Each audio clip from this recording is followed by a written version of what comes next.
This marriage is only an arrangement. Duke Theron Cresswell spoke the words without lowering his voice, without glancing sideways, without any awareness that his wife stood 3 steps behind him, close enough to feel each syllable settle against her skin like frost on glass. The grand dining hall of Cresswell Manor blazed with candlelight that evening. 200 flames trembled inside crystal chandeliers, suspended from painted ceilings, while the scent of roasted venison, buttered parsnips, and wine-soaked pears drifted between long tables draped in ivory linen. Silver platters reflected the faces of 40 distinguished guests, each one dressed in silk and velvet and ambition. Lord Pemberton had asked the question casually enough, swirling cognac inside his glass while watching the young Duchess arrange fresh napkins near the far end of the table. "Your wife seems remarkably composed for someone so new to society at this level." Theron barely paused. "This marriage is only an arrangement, nothing more. She understands the terms." Soft laughter rippled through the nearby gentlemen. Across the table, Lady Oriel Cresswell, the Duke's younger sister, tilted her wine-glass with a satisfied smile that caught the candlelight. "You must forgive my brother Lord Pemberton. He married out of obligation, not affection." The poor creature was practically delivered to us like furniture. More laughter followed, louder this time. Evelina Cresswell stood perfectly still beside the mahogany sideboard, her fingers resting against a crystal decanter she had been about to pour. Heat flooded painfully beneath her chest while the laughter continued spreading across the room. She did not flinch. She did not cry. She had learned long ago that tears only entertained people who enjoyed watching others break. Instead, she set the decanter down quietly. Then she turned toward the dining hall without expression, looked directly at her husband for the first time that evening, and held his gaze for 3 full seconds. Theron stopped mid-conversation. Something unreadable moved across her expression, something he had never seen before in the months since their wedding. Then Evelina turned and walked out of the room without a single word. The dining hall fell strangely silent. Guests exchanged glances. Oriel's smile faded slightly. Even Lord Pemberton looked uncomfortable, but the Duke simply stared at the doorway where his wife had disappeared. And for reasons he could not explain, the silence she left behind pressed harder against his chest than any room filled with voices ever had. That silence would follow him for months. It would fill corridors, settle into empty chairs, and echo through grand rooms long after the candles had burned down to nothing. But before we continue, if you enjoy powerful emotional stories filled with heartbreak, betrayal, and unexpected love, make sure you like this video and subscribe to the channel. Your support helps us continue creating these unforgettable stories every single day. Now, let us return to where everything began. Months earlier, Evelina Pembury had arrived at Cresswell Manor on a gray Tuesday morning in early November, seated inside a borrowed carriage that smelled of damp leather and lavender oil meant to disguise the age of the cushions. Rain fell steadily across the Northumberland countryside, while the enormous estate appeared slowly through the fog. Cresswell Manor rose from the hills like something carved from storm clouds. Dark stone towers, endless rows of arched windows, slate rooftops stretching in every direction, and gardens so vast they disappeared into the mist before reaching their edges. It was the kind of home built to remind visitors they did not belong. Evelina pressed her gloved hands together in her lap and watched the gates approach. She wore a pale gray traveling dress, modest and carefully mended near the cuffs where the fabric had worn thin. Her dark hair was pinned simply beneath a bonnet she had owned for 4 years. She carried no jewels, no trunks of imported gowns, no dowry worth celebrating. She carried only herself, and a signed contract folded inside her father's leather case. The marriage had been arranged 6 weeks earlier inside a London solicitor's office that smelled of pipe tobacco and old ink. Lord Gareth Pembury, her father, had accumulated debts so catastrophic that 3 estates had already been seized and 2 family portraits sold at auction to repay creditors. The Pembury name, once respected across the southern counties, had become something people whispered about with second-hand embarrassment. Theron Cresswell needed none of the Pembury fortune. He needed something far simpler. A wife. His late father's will contained a clause requiring marriage before the Duke's 35th birthday in order to retain full control of the Cresswell shipping empire without a bride. Controlling shares would transfer to a board of trustees Theron neither liked nor trusted. The arrangement suited both families. Lord Pembury received enough money to silence his most dangerous creditors. Theron received a legal wife without the complication of courtship or emotional attachment. Evelina received nothing except a new name and a house full of strangers who had already decided she was beneath them. The carriage stopped before the manor entrance, where a line of servants waited in pressed black uniforms, their expressions carefully neutral. Evelina stepped onto the wet gravel and looked up at the enormous facade above her. Rain streamed down the dark stone walls, while gargoyles stared from the rooftop edges with hollow eyes. Nobody came forward to greet her personally. After several long seconds, the head housekeeper, a tall woman named Mrs. Corwin, with silver hair pinned beneath a starched cap, stepped forward and curtsied stiffly. "Welcome to Cresswell Manor, Your Grace. Your rooms have been prepared in the East Wing." The East Wing. Evelina would later discover that the Duke's private chambers occupied the West Wing, separated from hers by 200 feet of corridor, a locked library, and what felt like an ocean of deliberate distance. Their wedding had taken place 3 days earlier inside a small chapel in London with no flowers, no music, and fewer than 8 witnesses. Theron had spoken his vows with the flat efficiency of a man signing a shipping manifest. He had not looked at her face once during the ceremony. Afterward, he had excused himself for business meetings and departed before the ink had dried on the marriage register. They had not spoken since. Inside the manor, Evelina quickly discovered the architecture of her new life. Breakfast was served to the Duke in his private study at 7 each morning. Evelina ate alone in the smaller dining room, where a single place setting waited on a table built for 20 dinner, followed the same pattern. If Theron appeared at all, he sat at the far end of the grand table, reading correspondence between courses without looking up. Conversation between them rarely exceeded a few words. "Good evening, Your Grace." "Good evening." He addressed her with the same polite distance he offered visiting merchants. No warmth, no cruelty, simply the absence of anything at all. Auriel made her feelings considerably clearer. The Duke's younger sister had lived at Cresswell Manor since childhood and treated the estate as her personal kingdom. She was beautiful in the sharp, deliberate way that expensive tailoring and constant mirrors produce.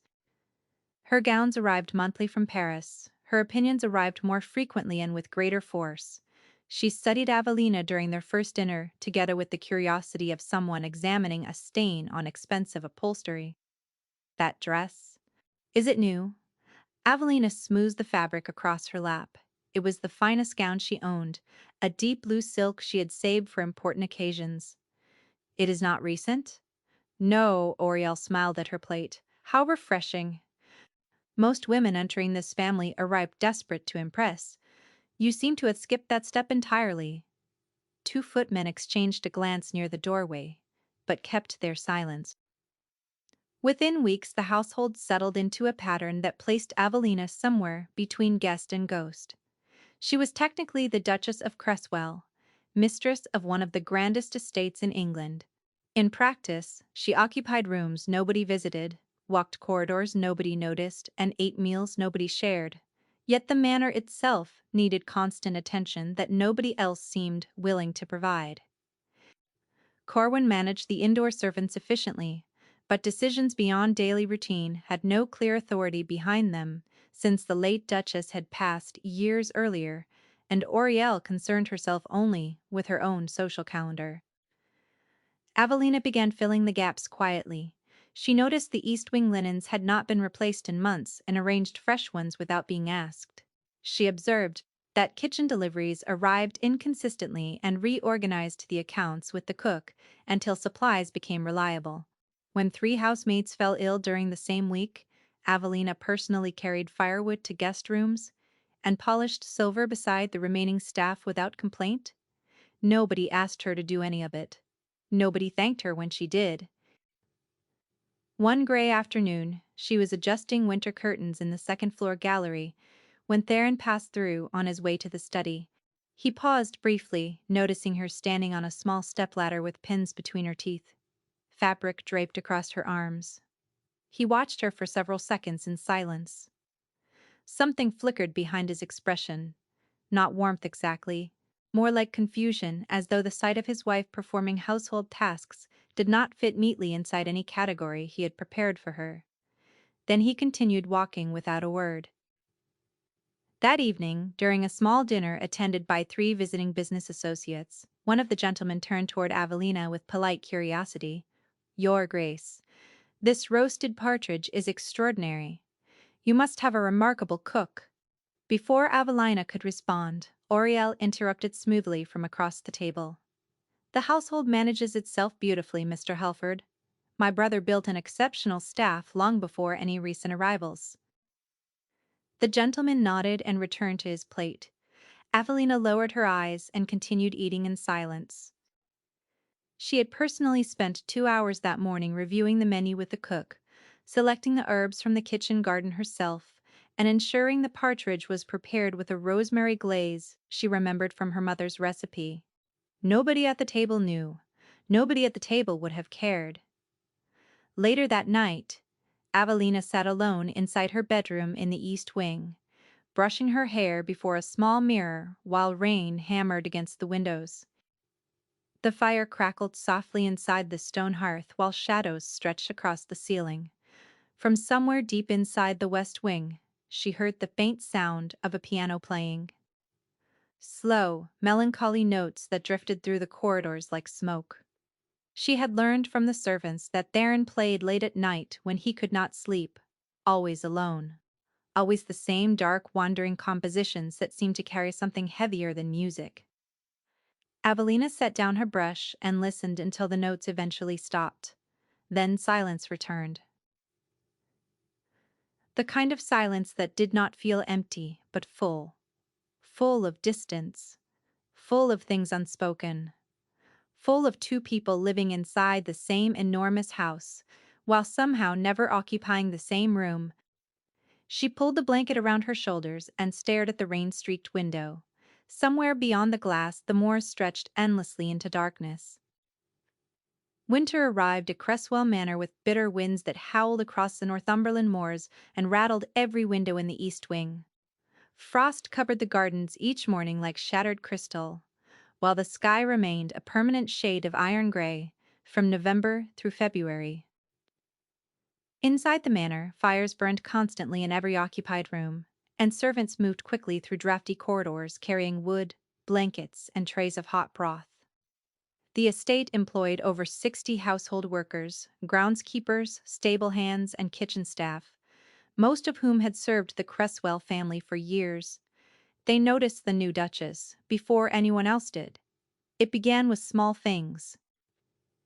Brinley, a young kitchen maid, who had worked at the manor since she was 14, burned her wrist badly one morning while lifting a pot of boiling stock from the stove. The cook shouted at her for carelessness while 2 other maids stepped away quickly, unwilling to involve themselves in trouble. Avelina happened to be passing through the kitchen corridor carrying a stack of mending she had collected from the housekeeper's room. She heard the girl crying and entered without hesitation. "Let me see." Brinley tried to hide her arm behind her apron, frightened of causing problems for herself. Avelina gently took her wrist and examined the angry red burns spreading across the skin. "This needs cold water and a clean dressing. Come with me." She led the trembling girl into the still room beside the pantry, soaked a linen cloth in cold water, and wrapped the burn carefully while speaking in a voice soft enough to calm the panic shaking through the girl's hands. "You are not in trouble. Burns happen in kitchens. The important thing is that we treat it properly so it heals without scarring." Brinley stared at her with wide, disbelieving eyes. No one of the Duchess's standing had ever touched a servant's injury personally, let alone sat beside her on a wooden stool in the still room while carefully tying a bandage. Thank you, Your Grace. Avelina smiled gently. What is your name? Brinley, Your Grace. Brinley, how long have you worked here? Since I was 14, Your Grace, nearly 5 years now. Avelina nodded and squeezed the girl's uninjured hand before standing. If that burn worsens, you come to me directly, not the cook. Me, the girl nodded quickly, emotion tightening visibly across her young face. After Avelina left, Brinley sat alone in the still room for several minutes, staring at the carefully wrapped bandage around her wrist. Nobody had told her to find the Duchess. Nobody had sent Avelina into the kitchen. She had simply heard someone in pain and walked toward it. Words spread quietly among the servants within days. The groundskeeper's eldest son, a boy of 12, named Fen, had been struggling to read since arriving at the manor with his father 2 years earlier. He hid the difficulty carefully, terrified of losing his position if anyone discovered he could not understand the written instructions left for outdoor workers each morning. Avelina discovered him one afternoon, crouched behind the garden shed, squinting desperately at a note pinned to the supply list. She watched him for a moment from the pathway before approaching. Would you like some help with that? Fen flushed scarlet and crumpled the paper behind his back. I can manage, Your Grace. Avelina sat on the stone bench beside the shed without any ceremony, her dark wool dress collecting dust from the surface. She did not take the note from him, she did not lecture him, she simply waited.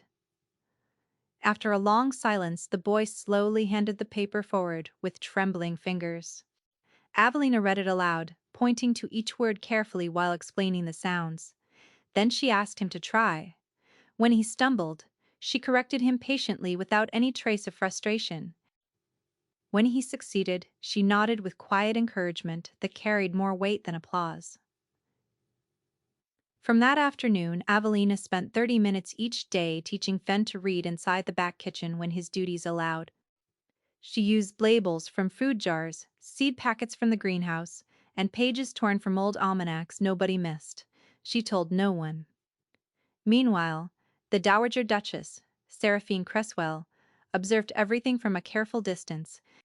Theron's mother had retired to the manor's south apartments after her husband's death, and rarely involved herself in household matters, but she watched. She watched her son bury himself deeper into business papers each week. She watched Oriel sharpen her tongue against a woman who never fought back, and she watched the new Duchess move through the estate like someone tending a garden nobody had asked her to plant. One afternoon, Seraphine passed the second-floor linen room and noticed Evelina sitting cross-legged on the floor beside old Mrs. Hadley, the elderly seamstress who had served the manor for over 30 years. Hadley's eyesight had been failing for months, and her stitching had begun to wander. Rather than report the problem to Mrs.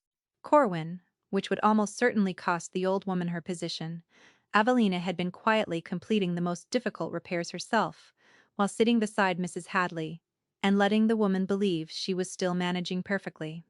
Seraphine stood in the doorway unseen, watching the young Duchess thread a needle with steady fingers while laughing softly at something the old seamstress had whispered. The Dowager said nothing. But something shifted behind her expression. Something that looked uncomfortably like recognition that evening. Seraphine joined Theron in his study, something she rarely did without reason. He sat behind his enormous desk, surrounded by shipping ledgers and half-finished letters, a glass of whiskey untouched beside his right hand. Your wife spent the afternoon mending linens beside Mrs. Hadley. Theron did not look up. She is free to occupy herself however she chooses. Seraphine studied her son's face carefully. The same hard lines had deepened around his jaw over the past year. The same deliberate blankness filled his eyes whenever Avelina's name entered conversation. You chose her because she asked for nothing. I chose her because the arrangement required a wife. Nothing more. Seraphine paused near the doorway. Be careful, Theron. The women who ask for nothing are often the ones giving everything, and you rarely notice until they stop. Theron's pen hesitated briefly above the page. Then he continued writing, pretending his mother had said nothing at all. But later that night, long after the house had fallen silent, He stood at the window of his study overlooking the darkened gardens below. Through the frost-covered glass a faint glow moved slowly along the ground-floor corridor. Avelina, carrying a candle, walking the halls alone at midnight again. He watched until the light disappeared around the far corner of the east wing. Then he turned back to his empty room and poured the whiskey he had been ignoring all evening. 3 months into the marriage. Lord Gareth Pembury arrived at Cresswell Manor unannounced on a cold December afternoon. His carriage rolled through the iron gates, trailing mud across the freshly gravelled drive, while 2 exhausted horses steamed in the freezing air. Avelina saw the carriage from the second-floor gallery window and felt her stomach tighten immediately. Her father never visited without reason, and his reasons were never kind. She descended the staircase quickly, hoping to greet him before Oriel's sharp observations turned his arrival into entertainment. But Lord Pembury had already been directed to the Duke's private study by Mrs. Corwin, and the heavy oak door was closed by the time Avelina reached the corridor. She stood outside for a moment, uncertain whether to knock. Then she heard her father's voice through the door, and something in his tone made her stop completely. "The arrangement has exceeded my expectations, Your Grace. Truly, I must commend your generosity. The creditors in Shropshire have been satisfied entirely, and I have begun discussions to recover the Linfield property." Theron's reply was measured and flat. The terms were clear. "Lord Pembury, I have honored every clause, and you have my deepest gratitude." Garrett's voice carried the false warmth of a man who had spent decades flattering people wealthier than himself. "I confess I worried initially that Avelina might prove difficult.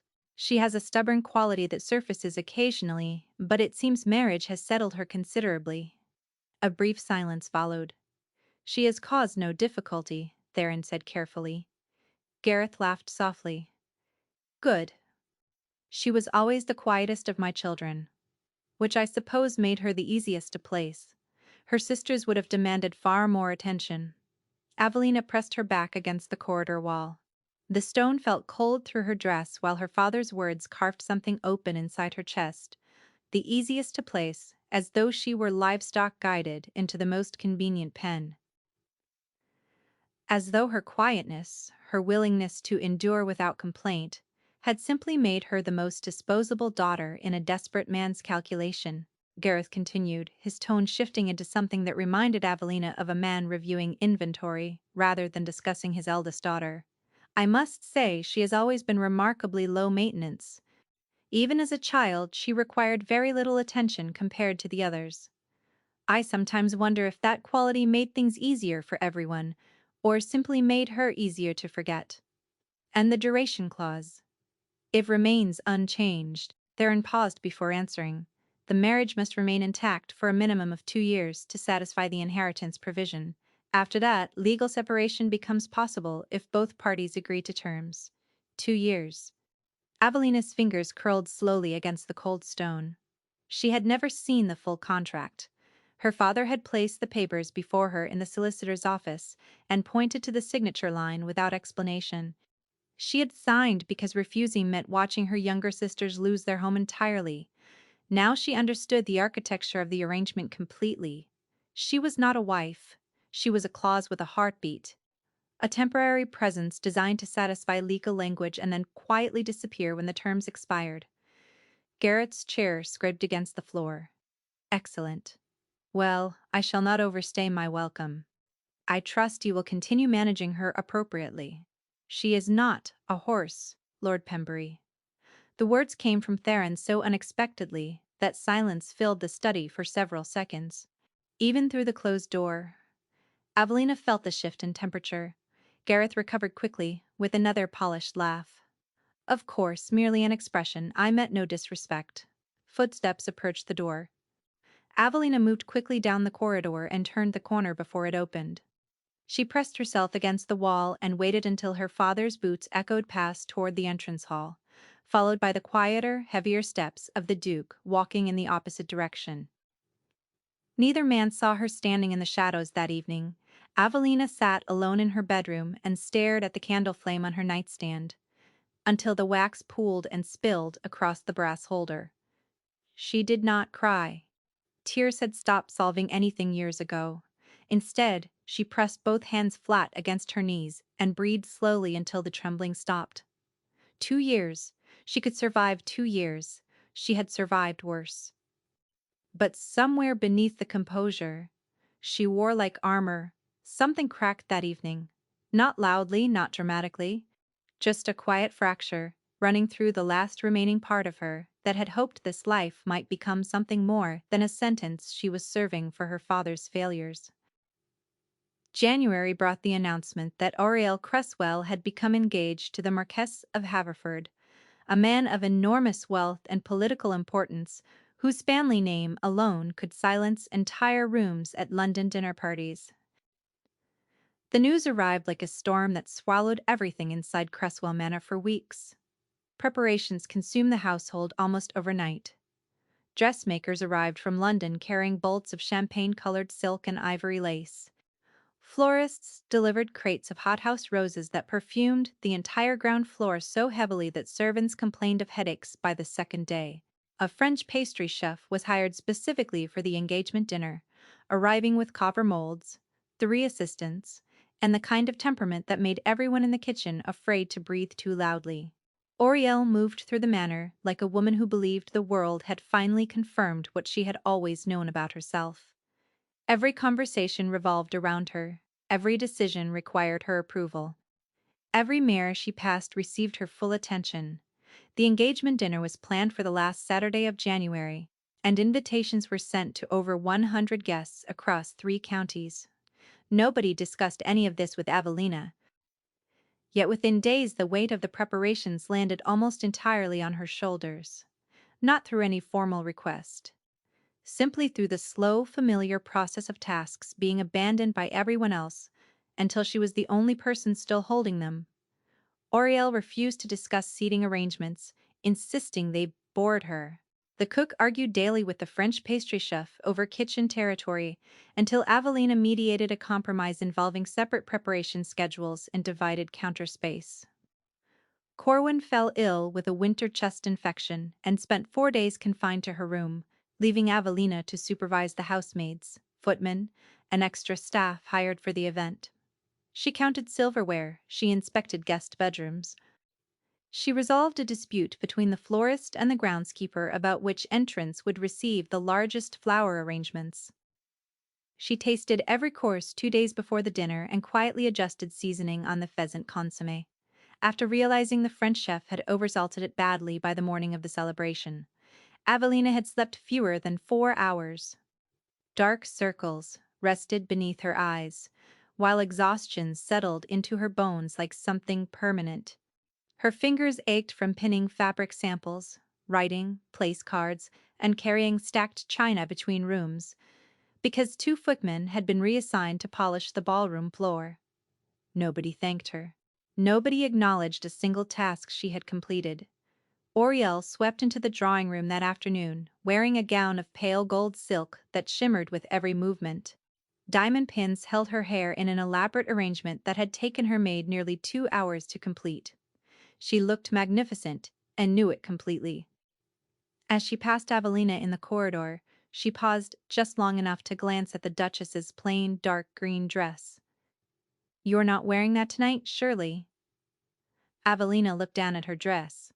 It was clean, well-fitted, and the finest she had available. I had not planned otherwise. Auriel sighed with theatrical exhaustion. "Theron, darling," she called toward the study doorway, "your wife intends to attend my engagement dinner, dressed like a governess from inside the study." Theron's voice carried flatly. "She may wear whatever she likes." Auriel. Auriel shrugged with a smile that contained no warmth whatsoever. Of course, we cannot all be expected to rise to every occasion that afternoon. While adjusting centerpieces in the ballroom, Avelina overheard 2 visiting ladies speaking near the corridor entrance. Their voices carried with the carelessness of women who assumed servants were the only ones listening. "I hear the Duke's wife was practically purchased," one murmured behind her fan. "Her father owed money to half the creditors in London." The other woman laughed softly, "And now she arranges flowers for her sister-in-law's celebration." How perfectly humbling. Avelina's hands steadied themselves against the vase before her. She adjusted the last rose, stepped back to check the arrangement, and walked calmly toward the kitchen without acknowledging either woman. Inside her chest, something familiar tightened and held. She had been hearing whispers like these for months, in church pews, at village shops, during morning walks along the estate grounds. Society had already written her story, before she had spoken a single word in her own defense. The impoverished bride, the convenient wife, the woman nobody envied and everyone pitied. The worst part was not the cruelty itself. The worst part was how unsurprised she felt each time it arrived. By evening, the manor blazed with light and noise and the heavy sweetness of expensive perfume, mixing with roasted meats and melted candle wax. Carriages lined the front drive while guests in furs and jewels streamed through the entrance hall, handing coats and gloves to footmen before drifting toward the ballroom. The French chef's desserts towered at the center of the dining table. Spun sugar roses surrounded layered cakes filled with raspberry cream, while chocolate truffles dusted with gold leaf rested on silver trays beside crystal bowls of sugared almonds.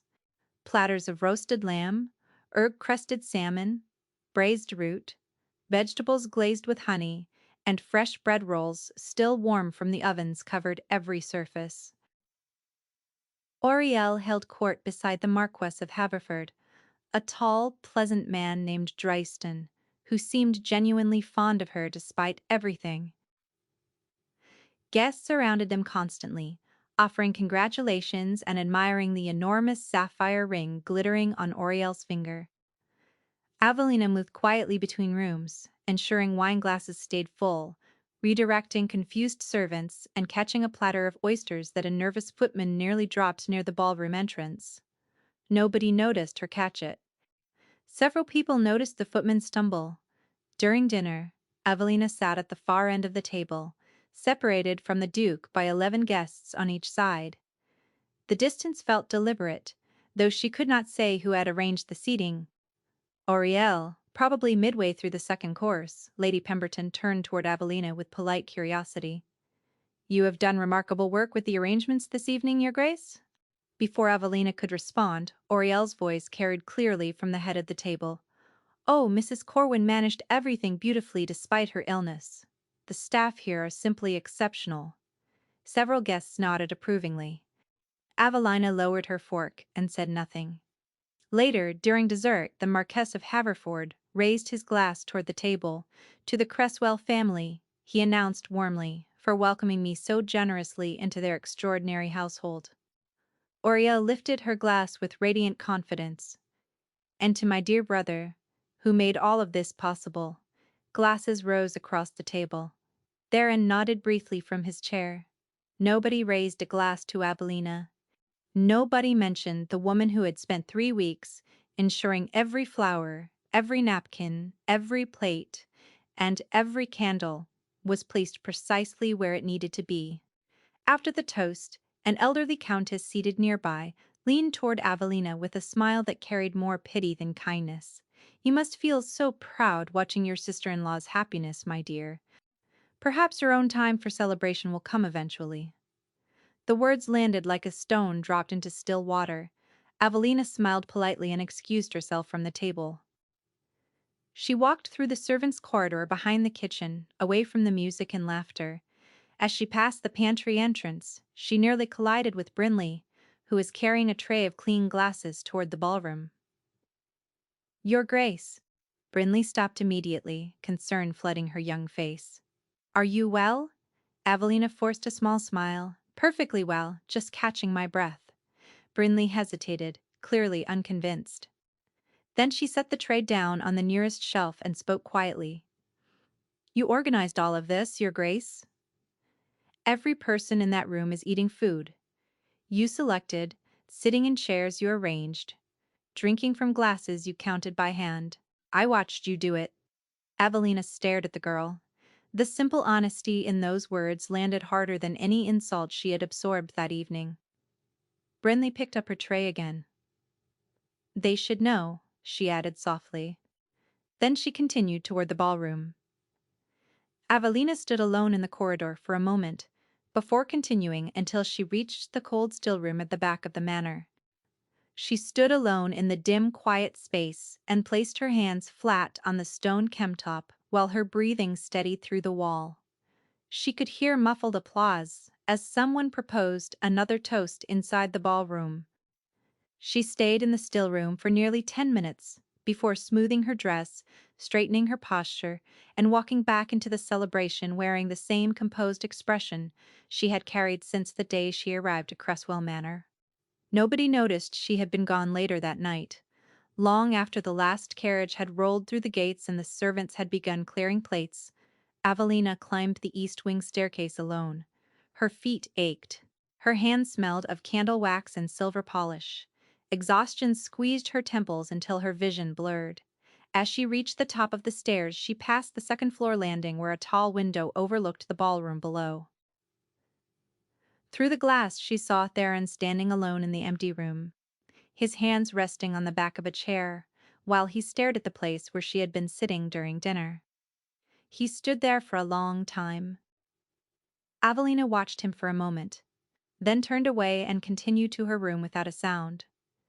Evelina Pembury had not always been quiet. At 17, she moved through the Pembury estate in Wiltshire with the kind of energy that made rooms feel brighter simply because she had entered them. She laughed openly during dinners, debated politics with her father's guests until they turned red with surprise, and played the cello in the music room each evening with a devotion that drew servants to linger outside the door, pretending to dust surfaces that were already clean. She read constantly. Poetry, philosophy, natural history, novels in French that she translated aloud to her younger sisters while they braided each other's hair beside the fireplace. Her governess, a sharp and fiercely intelligent woman named Miss Hartigan, had spent years cultivating Evelina's curiosity until it burned like a steady flame behind her eyes. "You have a mind that most men would envy, and most women are taught to hide," Miss Hartigan told her once during a Latin lesson. "Never let anyone convince you that silence is the same as wisdom. Sometimes silence is simply surrender, dressed in better clothes." Evelina carried those words like armor through her adolescence.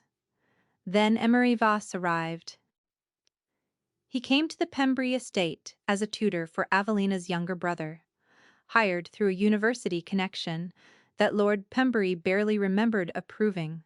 Emery was 23, thin-faced, and carried himself with the quiet confidence of someone whose wealth existed entirely inside his mind rather than his inheritance. He noticed Evelina before she noticed him. During his first week, he overheard her arguing passionately with a visiting clergyman about the morality of land enclosure, while her sisters giggled uncomfortably in the background. Most men would have been intimidated or dismissive. Emery simply waited until the clergyman departed and approached her beside the garden wall. "You were right, by the way, about the enclosure acts, though your argument about tenant displacement would be stronger if you referenced the Speenhamlin reports." Evelina stared at him. Nobody had ever responded to one of her opinions with a better source. Their friendship deepened across months like roots spreading beneath visible ground. They exchanged books through the library, leaving notes tucked inside covers for each other to find. They debated history during walks through the orchard, while autumn turned the leaves copper and gold around them. He played guitar softly in the evenings while she accompanied him on cello, their music weaving together through the open windows until darkness swallowed the gardens outside. For the first time in her life, Evelina felt entirely seen. Not admired for beauty or evaluated for marriage, potential, simply known, understood in the specific irreplaceable way that happens when someone pays attention to who you actually are, instead of who they need you to be, Miss Hartigan noticed immediately. "Be careful," she warned gently one afternoon. "Your father watches everything through the lens of utility. If this young man cannot increase the family's position, your father will remove him without hesitation." Evelina believed love was stronger than calculation. She was 19. She had not yet learned how wrong that belief could be. Lord Pembury discovered the relationship on a warm evening in late September when he returned unexpectedly from London and found Emery and Evelina sitting together beneath the willow tree near the lake. They were not touching. They were simply talking, leaning toward each other with the unconscious intimacy of two people whose thoughts had become inseparable. The explosion came that night behind the closed doors of the study. Lord Pembury's voice shook the walls with a fury that sent servants retreating to the furthest corners of the house. "A tutor! You have attached yourself to a penniless tutor while I am negotiating your introduction to Lord Hathersage's son. Do you understand what you have cost this family?" Evelina stood her ground. "Emery is a good man, father. His circumstances do not diminish his character." "Character does not pay debts," Gareth shouted. "Character does not restore estates. Character does not prevent this family from being destroyed by creditors who care nothing for your romantic delusions." He dismissed Emery the following morning. The young tutor was given 30 minutes to pack his belongings and escorted from the property by 2 groundsmen, while Evelina was confined to her bedroom by direct order. She called out through the door, pleading for someone to let her say goodbye. She knocked desperately until her hands ached against the heavy wood, her voice breaking with every word that went unanswered. Nobody came. When she was finally released, the following day, Emery was gone. A letter had been left for her with Miss Hartigan, but Lord Pembury had intercepted and destroyed it before it could be delivered. Evelina never learned what Emery had written. For weeks afterward, she wrote letters of her own and attempted to send them through servants willing to help. Every letter was intercepted, every sympathetic servant was quietly dismissed. The channels between Evelina and the outside world closed one by one until she existed in a silence so complete it felt like being buried alive. Then the final blow arrived. 3 months after Emery's departure, Miss Hartigan was dismissed without warning. Lord Pembury offered no explanation beyond a cold statement that the governess was no longer required.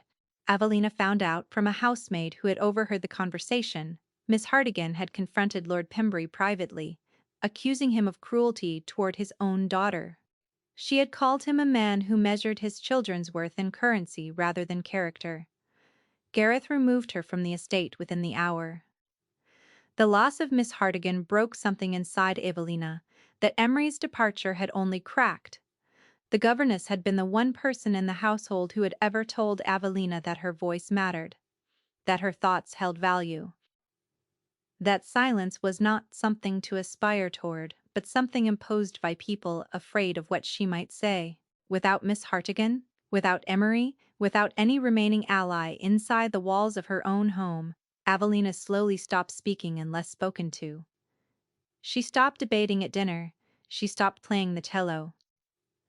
She stopped reading aloud to her sisters, who had already begun distancing themselves from someone their father clearly considered damaged goods. By 20, the passionate, curious, fierce young woman who had once argued with clergymen and translated French poetry beside the fireplace had disappeared so completely that visitors to the Pembury estate sometimes forgot Lord Pembury had a third daughter at all. Silence became her only safe place, not because she had nothing to say, but because everything she had ever said had been used to take something away from her. And now, 12 years later, standing inside a marriage built on paper and legal clauses, Evelina carried that same silence through the corridors of Cresswell Manor like a wound she had learned to carry so carefully that nobody could see it had never fully healed. Theron Cresswell had not always been made of stone. At 22, before the title, before the shipping empire, before the silence that followed him through every corridor of Cresswell Manor, he had been the kind of man who laughed during dinner and stayed up past midnight arguing about philosophy with anyone willing to match him. His father, the late Duke Aldous Cresswell, had raised him with the belief that strength and warmth were not opposites. The old Duke had governed his estates with firm authority, but treated his tenants with genuine concern, remembered the names of every servant's child, and spent Sunday afternoons reading beside his wife in the garden, while rain or shine contentment. Theron admired his father more than any man alive. When Aldous died unexpectedly, from a fever that swept through the northern counties during the winter of 1881, Theron inherited not only the estate, but the crushing weight of becoming someone he did not yet know how to be. He was 24 years old, terrified beneath his composure, and suddenly responsible for an empire spanning shipping routes, tenant farms, factories, and political alliances that required decisions he had never been trained to make alone. Grief consumed him privately, publicly. He maintained the appearance of control that society demanded from men of his position. He attended every obligation, signed every document, and sat through every meeting while something inside him ached constantly for the father whose voice no longer echoed through the study. Lady Venetia Darrow appeared during this exact period, arriving like sunlight through a window he had forgotten was open. She was the daughter of a respected baron from Derbyshire, beautiful in the effortless, luminous way that made entire ballrooms rearrange themselves around her presence. Her dark auburn hair caught candlelight like polished copper, and her laughter carried a musical quality that made men forget whatever they had been saying mid-sentence. But what drew Theron was not her beauty. It was how she listened. During their earliest conversations, Venetia gave him something nobody else offered after his father's death: attention without judgment. She asked about his grief openly, without the embarrassed discomfort most people showed when confronted with genuine emotion from a powerful man.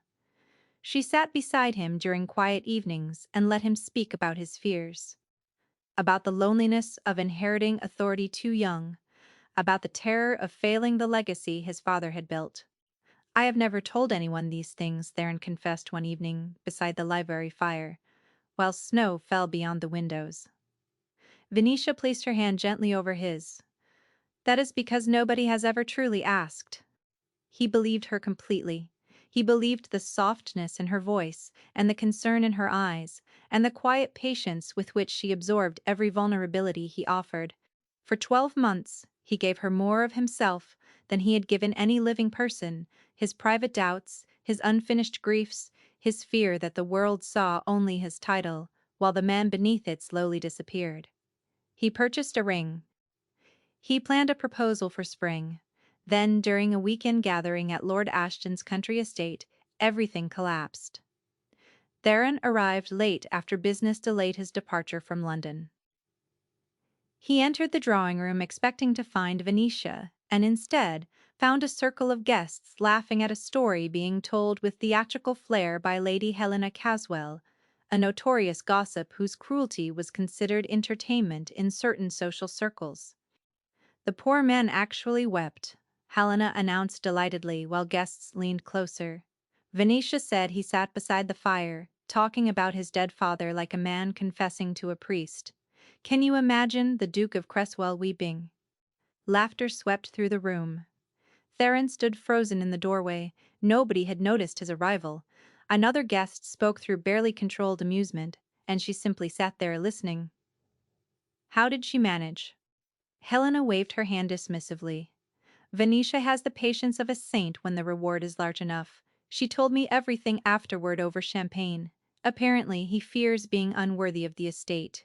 The wealthiest duke in northern England frightened of his own inheritance." More laughter. Someone clinked their glass. Theron felt something rupture quietly inside his chest. Not rage, something worse. The realization that every private moment, every whispered confession, every tear he had trusted another human being to hold safely, had been collected like currency and spent freely across drawing rooms for the amusement of strangers. He left the estate wordlessly. The confrontation with Venetia happened 2 days later inside his London townhouse. She arrived wearing pale blue silk and an expression that seemed genuinely confused by his coldness. "You shared everything I told you," he said quietly. "Every private word, every grief, every fear." Venetia studied him for a long moment. Then something shifted behind her eyes. The softness he had loved dissolved into something harder and far more honest. "Theron, darling, you handed your wounds to a woman you barely knew and expected them to remain sacred. That was your mistake, not mine. Emotions are simply information. You gave yours away too freely and I used them as anyone in my position would. She adjusted her gloves calmly. You will recover, powerful men always do. But perhaps next time, keep your grief where it belongs. Behind closed doors, and far from anyone clever enough to profit from it, she left without a backward glance. Theron stood alone inside the townhouse for a very long time after the door closed. The engagement ring sat inside his coat pocket, pressing against his ribs like a bruise that would never fully surface. He never proposed to anyone again. He never spoke about his father again in private company. He never cried in front of another person. And when his late father's will surfaced the clause requiring marriage before 35, he chose the most transactional arrangement possible. A wife who would expect nothing because he intended to offer nothing. He chose Evelina Pembury precisely because she was quiet, undemanding, and unlikely to reach him. What he had not anticipated was that her silence would prove more unsettling than any words Venetia had ever spoken. February brought the worst storm Northumberland had seen in 15 years. Winds tore across the moors with a violence that stripped tiles from rooftops and drove livestock into desperate shelter behind stone walls. Rain fell sideways for 2 straight days, while the river running through the eastern boundary of the Cresswell estate swelled dangerously toward the tenant cottages clustered along its banks. Theron spent the afternoon in his study, receiving updates from the estate manager, a steady, practical man named Hargrove, who had overseen the grounds for nearly 20 years. The Dunbar family and the Colthorns are closest to the flooding, Hargrove reported. If the river rises another 2 feet overnight, their cottages will be underwater by morning. Theron nodded. Send men to help them relocate temporarily. Use the east barn for shelter. Hargrove hesitated. Most of the outdoor staff have already been sent to secure the livestock buildings, Your Grace. I can spare perhaps 2 men.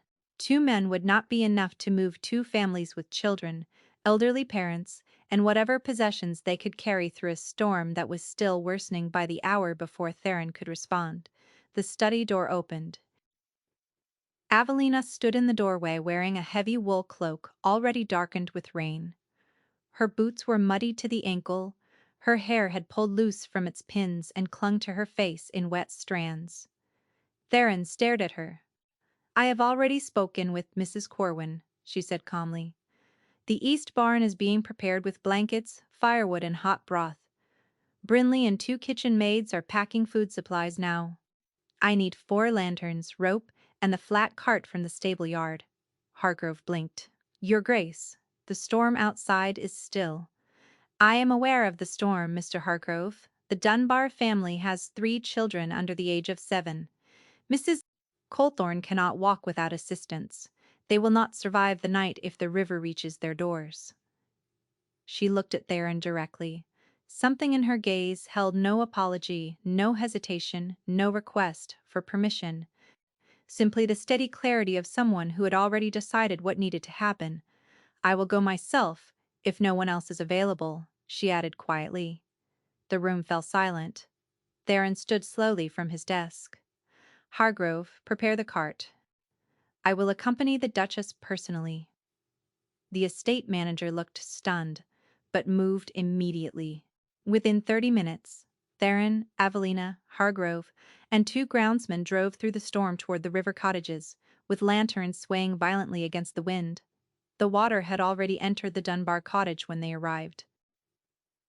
Theron carried the 2 youngest children through knee-deep flooding while Evelina helped Mrs. Dunbar wrap the baby in oilskin to protect him from the rain. At the Colthorne cottage, Evelina lifted old Mrs. Colthorne onto the cart herself when the elderly woman's legs buckled on the muddy path. They worked in near darkness, shouting over the wind while rain hammered against their backs. By the time both families were safely inside the east barn, wrapped in blankets beside a roaring fire, with hot broth steaming in their hands, nearly 4 hours had passed. Evelina moved between the families, checking on each person individually. She dried Mrs. Colthorne's hair with a warm cloth. She sang softly to the youngest Dunbar child, until the frightened boy finally stopped crying and fell asleep against her shoulder. She inspected every blanket, every cup, every corner of the barn for drafts before she was satisfied.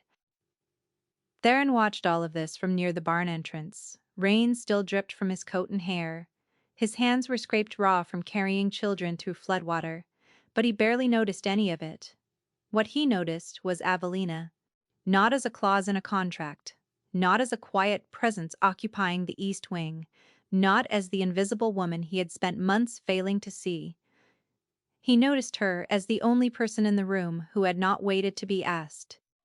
The only person who had heard a crisis unfolding and walked toward it instead of away. The only person who treated tenant families with the same care and urgency that most people reserved exclusively for their own comfort. Something fractured inside his chest, not painfully, more like a wall shifting unexpectedly to reveal a window that had been there all along, hidden behind stone. On the ride back to the manor, through lessening rain, they sat side by side on the cart bench in silence. Neither spoke, but for the first time since their wedding, the silence between them did not feel like distance. It felt like something shared.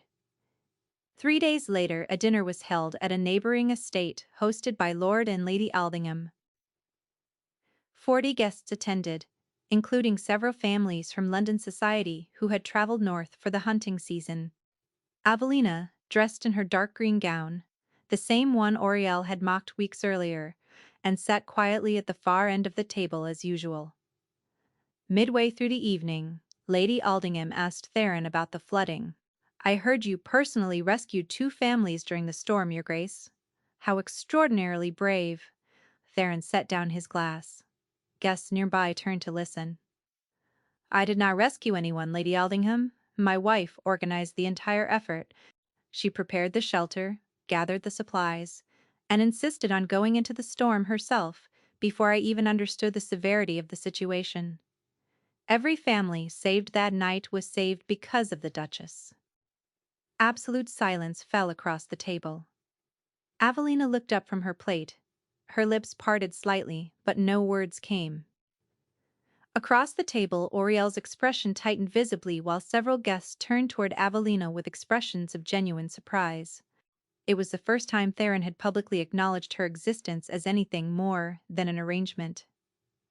After dinner, as guests dispersed into the drawing room for coffee and cards, Theron approached Avelina near the window.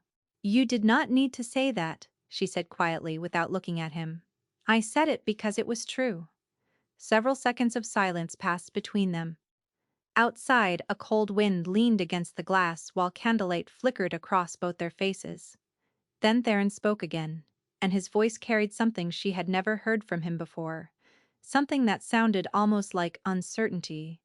"I have not been fair to you, Avelina." Her name. He had used her actual name for the first time since their wedding. She turned toward him slowly. Her eyes glistened faintly beneath the candlelight, though she did not allow the tears to fall. "No," she said softly, "you have not."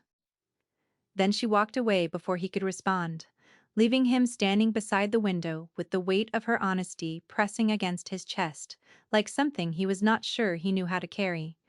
The shift between Theron and Avelina was barely visible at first.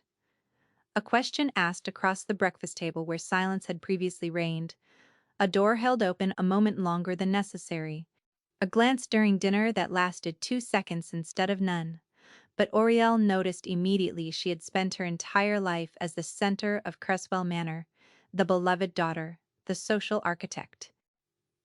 The beautiful, sharp-tongued sister, whose approval servants feared and guests courted.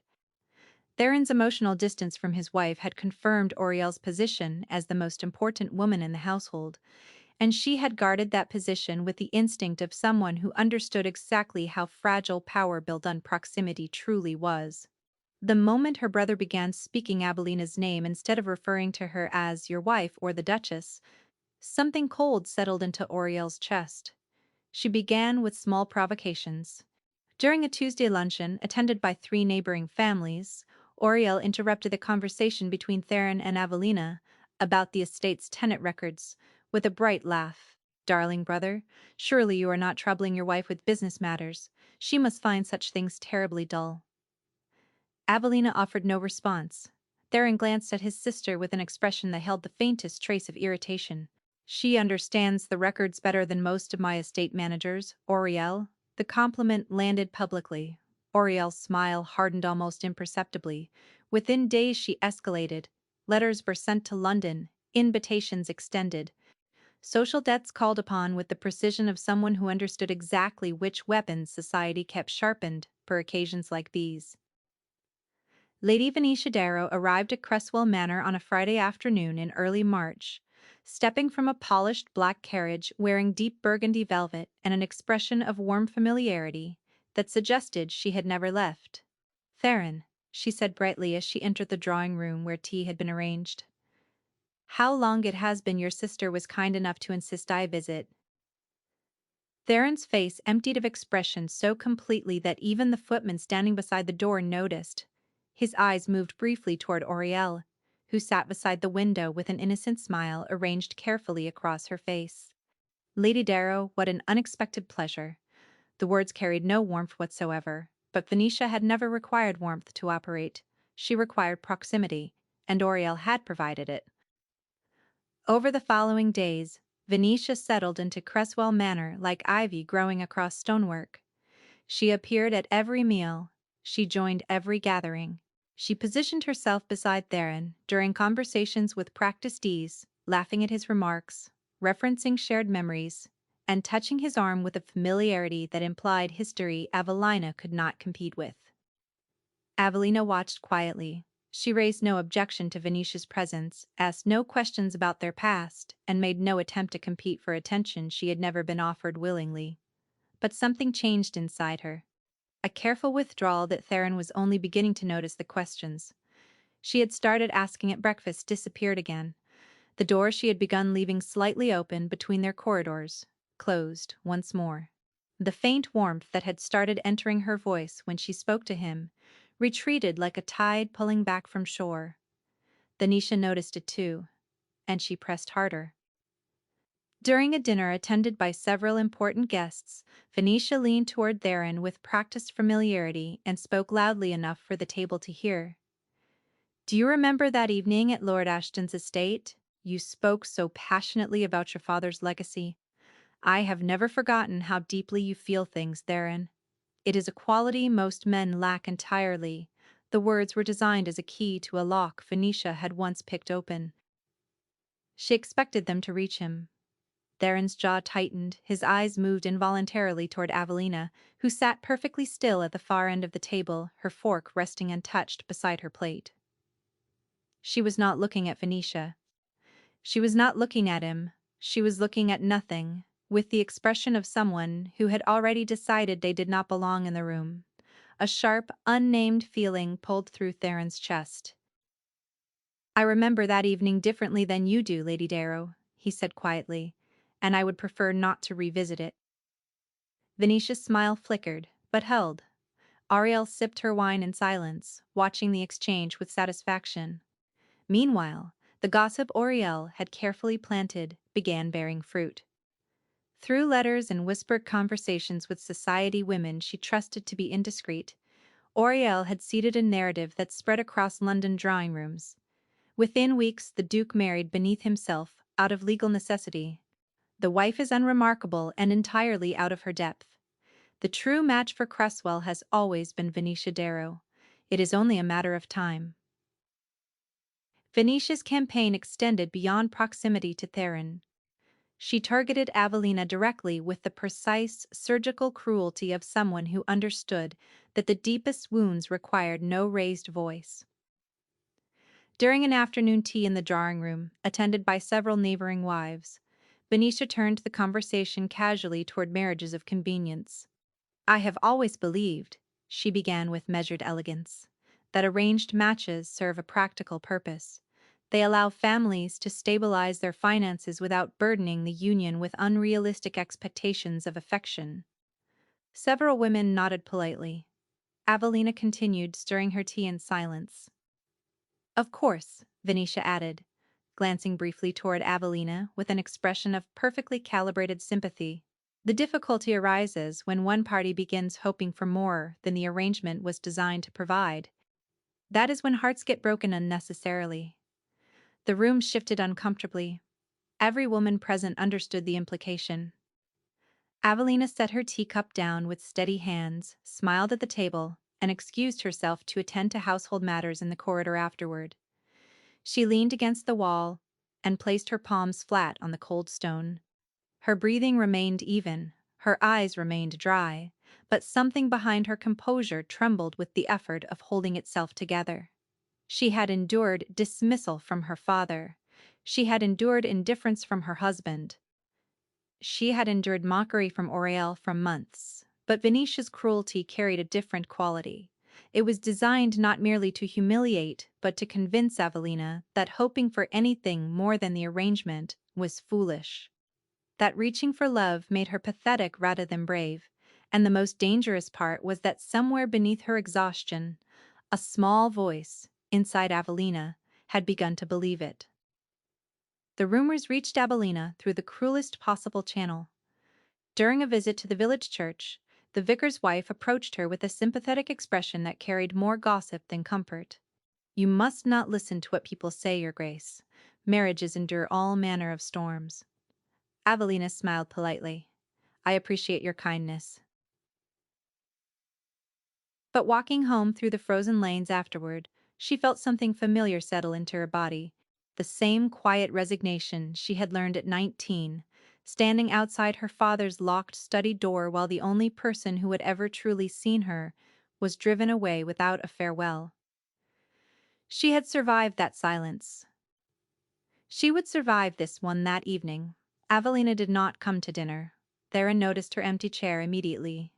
He offered no comment during the meal, but his distraction was visible enough that even Venetia's carefully calibrated conversation could not hold his attention. After dessert, he excused himself and walked through the east wing corridor until he reached Avelina's door. He raised his hand to knock, then stopped. Through the heavy oak, he heard something so faint he almost missed it entirely. The sound of a woman crying with her hand pressed against her mouth, trying desperately not to be heard. Theron stood outside that door for a very long time, his raised fist frozen inches from the wood. Then he lowered his hand slowly and walked away. But he did not return to the drawing room. He did not return to Venetia or Auriel or the guests waiting with brandy and false laughter. Instead, he sat alone inside his dark study and stared at the cold fireplace until the candle on his desk burned down to nothing. The following morning, Theron entered the breakfast room earlier than usual and found Auriel and Benicia already seated together, speaking in low voices that stopped the moment he appeared. He poured tea without greeting either of them. Then he sat down and looked directly at his sister. "When did you invite Lady Darrow to this house?" Auriel stirred her tea with exaggerated calm. "Several weeks ago. I thought you might enjoy reconnecting with an old friend." Theron studied her face. "And the letters you sent to Lady Caswell and Mrs. Pemberton regarding my wife? Were those also for my enjoyment?" Auriel's composure cracked almost invisibly. A tiny flinch at the edge of her mouth betrayed the surprise she was trying to conceal. "I have no idea what you mean." Theron reached into his coat and placed a folded letter on the table. "Mrs. Corwin intercepted this yesterday. You wrote it to Lady Caswell 3 weeks ago describing Avelina as a temporary inconvenience who would be removed from the household once the inheritance clause expired." Silence swallowed the room. Benicia set down her cup carefully, her eyes moving between the siblings with the sharp calculation of someone deciding whether to stay or leave. Auriel's chin lifted with defiance. "I wrote what society already believes. You married a woman with no fortune, no standing, and no presence. She contributes nothing visible to this family." Theron's voice remained dangerously level. "She organized every detail of your engagement dinner while you were fitted for gowns. She reorganized the kitchen accounts, saving this estate nearly £300 in wasted expenditure last quarter alone. She rescued 2 tenant families during a storm while you slept. She teaches the groundskeeper's son to read each afternoon without telling a single person." Auriel's face drained of color. She had not known about any of it. Theron continued. and now his voice carried the controlled edge of a man who had spent months failing to see something that had been directly before him. She mends linens beside Mrs. Hadley, so the old woman will not lose her position. She sits with Brinley when the girl is frightened. She walks the halls at midnight checking fires because she worries the East Wing servants will be cold. He paused. The room felt impossibly still. And she does all of it, without asking for recognition, without complaining, and without once telling me how badly this household has treated her. Including me. Venetia started to rise from her chair. Theron turned toward her before she could speak. Lady Darrow, you will leave this estate before noon? Whatever Oriel promised you about my availability, she was mistaken. I am not available. I have not been available since the day I married a woman I was too blind to deserve. Venetia's expression flattened into the same hard honesty he remembered from years earlier. She offered no parting words. She simply collected her gloves from the table and walked out of the room without looking back. Theron turned to Oriel once more. You are my sister, and I love you. But if you ever attempt to undermine or humiliate my wife again, you will leave this house permanently. That is not a warning. That is a certainty. Oriel stared at him with something she had never directed toward her brother before. Fear. Genuine, unperformed fear. She stood and left the room without another word. Theron remained seated at the table alone for several minutes. His tea had gone cold. His hands pressed flat against the wood on either side of his plate. Then he stood and walked toward the east wing. He found Avelina in the still room, sorting dried herbs into glass jars with the quiet focus she applied to every invisible task she performed inside this house. Her hair was pinned simply. Her sleeves were rolled above her wrists. She looked up when he entered, and the surprise in her expression reminded him how rarely he had ever sought her out voluntarily. He stood in the doorway for several seconds, searching for the right words. A man who had once been mocked for speaking too honestly now found himself terrified of saying too little. I heard you crying last night. Avelina's hands stopped moving. Her face became very still. I stood outside your door and I did not knock, he continued. I should have knocked. I should have knocked months ago. Avelina looked at him without speaking. Her eyes carried something he had never noticed before. Not anger, not sadness, something closer to exhaustion. The deep, bone-level weariness of someone who had spent a lifetime being unseen and had stopped expecting anything different. Why are you telling me this now? She asked quietly. Because you deserve someone who walks toward you instead of away, and I have been walking in the wrong direction since the day you arrived. The still room fell completely silent. Outside, a cold wind pressed against the narrow window while pale winter light fell across the stone floor between them. Avelina set down the jar she had been holding. Her fingers trembled slightly, though her voice remained steady. I do not need your guilt, Theron. I need to know whether you see me. Not the arrangement, not the clause. Me. He held her gaze without flinching. I see you, Avelina. I see you more clearly than I have seen anything in years. And it terrifies me. A single tear rolled down her cheek. She wiped it quickly with the back of her hand. The gesture so practiced it broke something inside his chest. Then she nodded once slowly, without smiling. That is a beginning, she said softly, but beginnings require what comes after. She returned to the herbs without another word. Theron stood in the doorway for a moment longer, then turned and walked back through the corridor. But this time he left her door open behind him. Spring arrived at Creswell Manor, with the careful persistence of someone who had learned not to rush. Snow retreated from the moors in slow patches, while crocuses pushed through the frozen garden beds, and pale sunlight began lingering longer each afternoon above the estate's dark stone towers. Several weeks had passed since the morning Theron confronted Oriel and dismissed Venetia. During that time, the manor had transformed in ways no visitor could immediately identify, but every servant felt deeply. Theron began appearing at breakfast, not with correspondence or ledgers. Simply present, he asked Avelina about the gardens, the kitchen accounts, the tenant families recovering from the winter flooding. she answered, carefully at first, measuring each word as though testing the weight of ice before stepping forward but slowly. Over weeks her responses grew longer, more detailed, more honest. He discovered she knew more about the estate's agricultural yields than his own manager. He discovered she had quietly negotiated lower prices with 3 London suppliers by writing letters under Mrs. Corwin's name, because she knew tradesmen would dismiss correspondence from a woman they considered unimportant. He discovered she played the cello, though she had not touched the instrument since arriving at the manor because no one had ever told her she was welcome to use the music room. He had a cello delivered from London without telling her. She found it one morning beside the music room window, with a single note resting against the case. "This room has been too quiet for too long," she played that evening for the first time in 12 years. The sound drifted through the corridors of Cresswell Manor like something the house itself had been waiting to hear. 3 servants stopped working to listen. Mrs. Corwin stood motionless in the hallway with her hand pressed against her chest. Theron listened from his study with his eyes closed.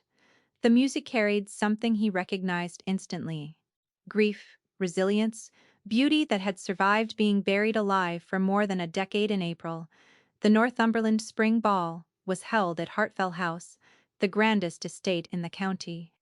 It was the most important social event of the season, attended by over 200 guests from across England, including members of Parliament, titled families, military figures, and London's most influential society women.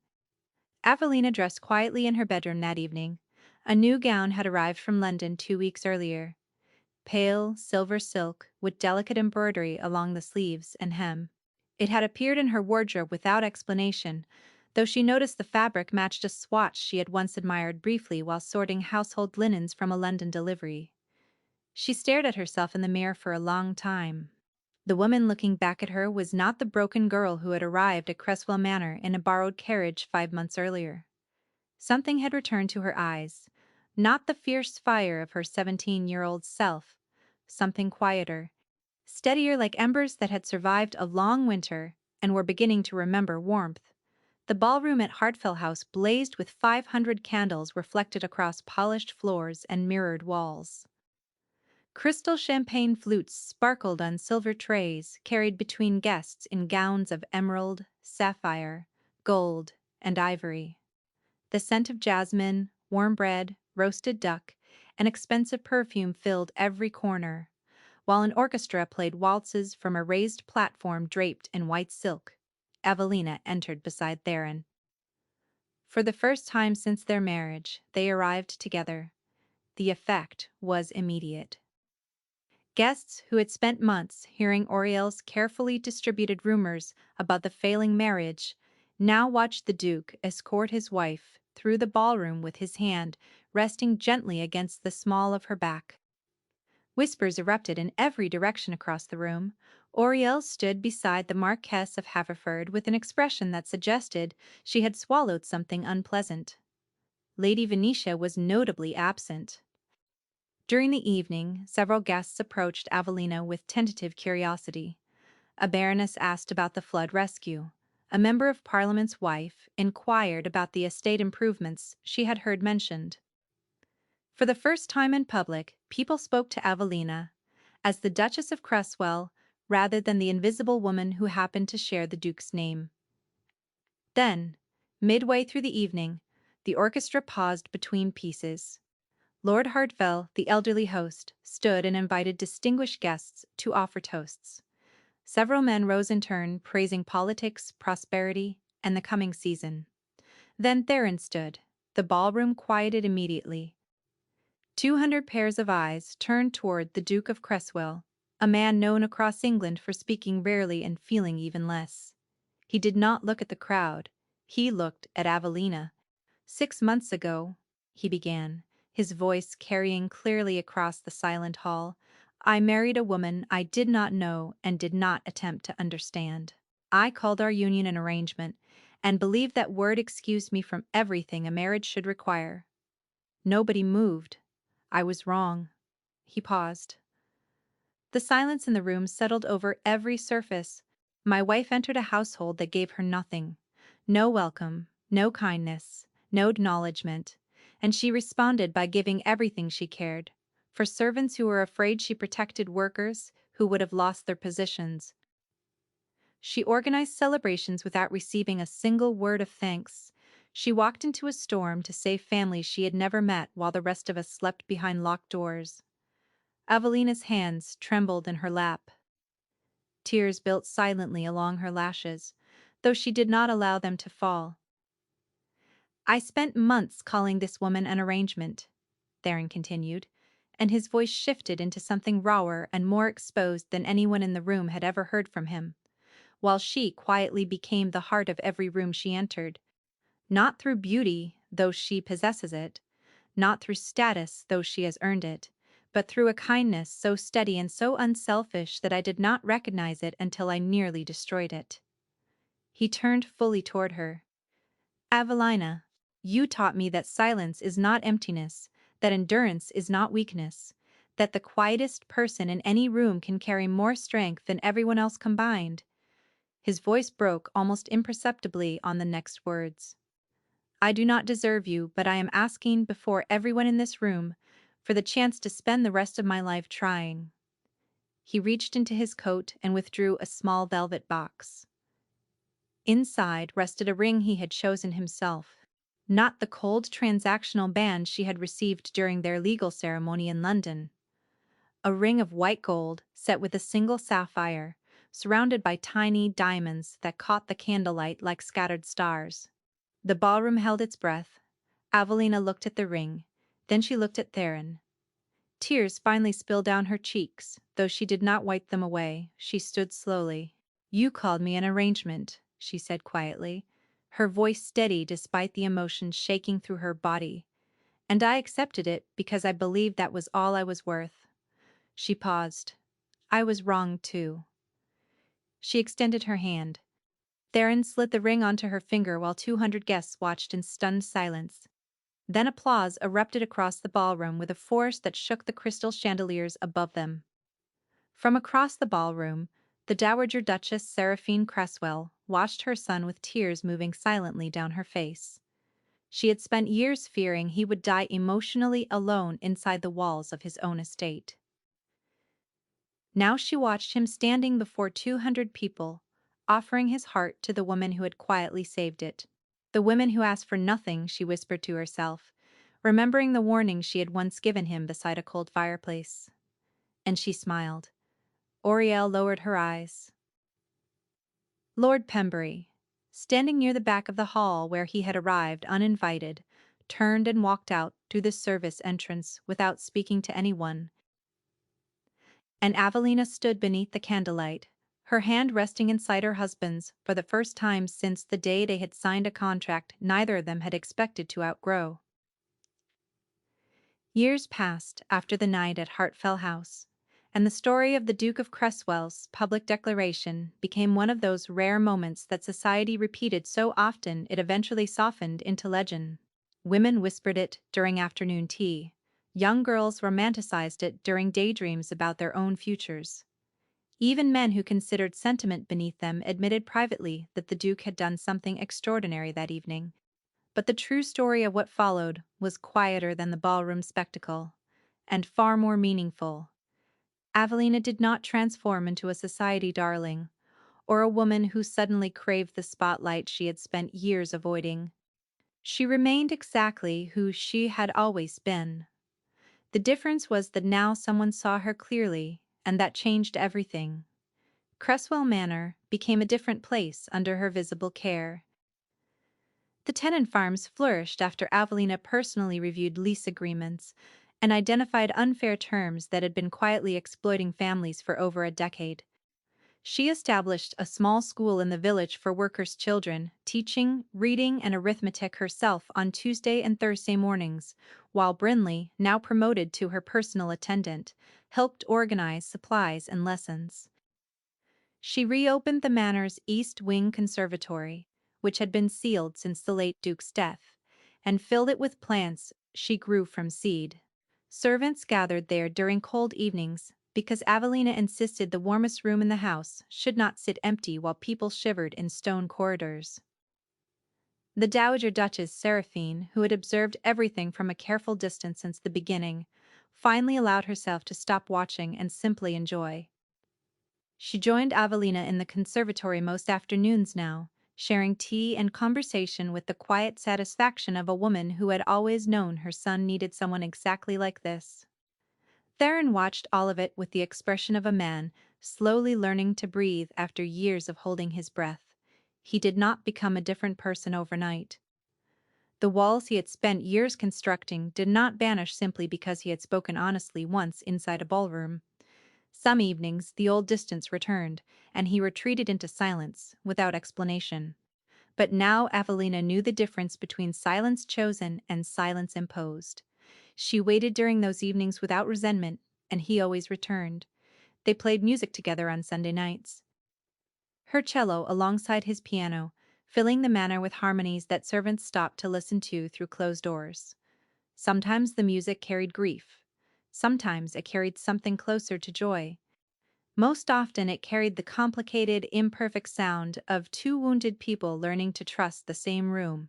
Meanwhile, the lives that had orbited around Avelina's suffering unraveled with the slow inevitability of threads pulled from poorly stitched fabric. Oriel's engagement to the Marquess of Haverford collapsed 6 months after the spring ball. Dresden had gradually discovered the depth of Oriel's cruelty toward Avelina, through conversations with servants who no longer felt obligated to protect their former mistress's reputation. The final blow came when he learned about the letters Oriel had sent to London society deliberately undermining her brother's wife. Dresden ended the engagement quietly but permanently, telling Oriel simply that he could not build a marriage with someone who destroyed others to maintain her own importance. Oriel retreated from society almost entirely afterward. The confidence she had carried like inherited jewelry revealed itself as something far more fragile once the audience she had cultivated began turning away. Lady Venetia Darrow's reputation suffered its own quiet collapse. The story of how she had shared Theron's private grief as social entertainment resurfaced in London drawing rooms with renewed interest after his public declaration at Hartfell House. Society, which had once laughed along with the gossip, now recoiled from the woman who had provided it. Venetia found herself increasingly uninvited, her charm recognized at last as the instrument of manipulation. Lord Gareth Pembury's debts finally consumed him entirely 2 years after the marriage. The money Theron had provided satisfied only the most immediate creditors, while Gareth's continued gambling created new ones faster than old ones could be cleared. The Pembury estate was seized. Avelina's younger sisters scattered to relatives willing to take them. Gareth himself disappeared to the continent carrying nothing except the debts he could not outrun. Avelina received the news without visible emotion. She sat quietly in the conservatory for a long while, staring at the plants growing steadily in their pots, while rain tapped against the glass ceiling above. Theron sat beside her without speaking. After a long silence, she turned toward him. "He called me the easiest to place," she said softly, as though my willingness to be quiet made me convenient rather than kind. Theron took her hand carefully. "Your silence was never convenience, Evelina. It was survival, and it was the bravest thing I have ever witnessed." One rainy afternoon, nearly 3 years after the marriage that was never meant to become real, a single carriage arrived at Cresswell Manor. Evelina recognized the Cresswell family crest on its door before it stopped. Oriel stepped out slowly. She wore a simple gray dress, no jewels, no elaborate hair arrangement, no trace of the polished armor she had once displayed before the world. Exhaustion lined her face. Her hands fidgeted constantly with the edges of her gloves. Evelina met her at the front entrance. Oriel could not look at her directly. For several painful seconds, she stood on the wet gravel searching for words that pride had spent years preventing her from finding. "I was cruel to you," she finally said. Her voice was hoarse and unsteady. "Not because you deserved it. Because your goodness made me feel smaller, and I did not know how to bear it." Avelina studied her sister-in-law quietly. Rain dripped from the portico above them, while the manor's stone walls rose behind her like a monument to everything that had changed. Then Avelina stepped forward and took Oriel's trembling hands. "Come inside," she said gently. "You must be cold." Because in the end, the woman who had been called an arrangement, dismissed as a clause, mocked as invisible, and traded like currency by her own father, proved something that no contract, no title, and no fortune could ever rechuck it. That the quietest voice in any room can carry the greatest strength. That kindness offered without expectation becomes the most powerful force in any household. And that real love is never found in grand gestures or public declarations alone, but in a steady, unnoticed devotion of someone who chooses to care even when no one is watching. Creswell Manor learned it slowly. England whispered it for years, and Avelina, the woman whose silence once filled every room with absence, filled them at last with something far more enduring. Presence, purpose, and a grace that no arrangement could contain.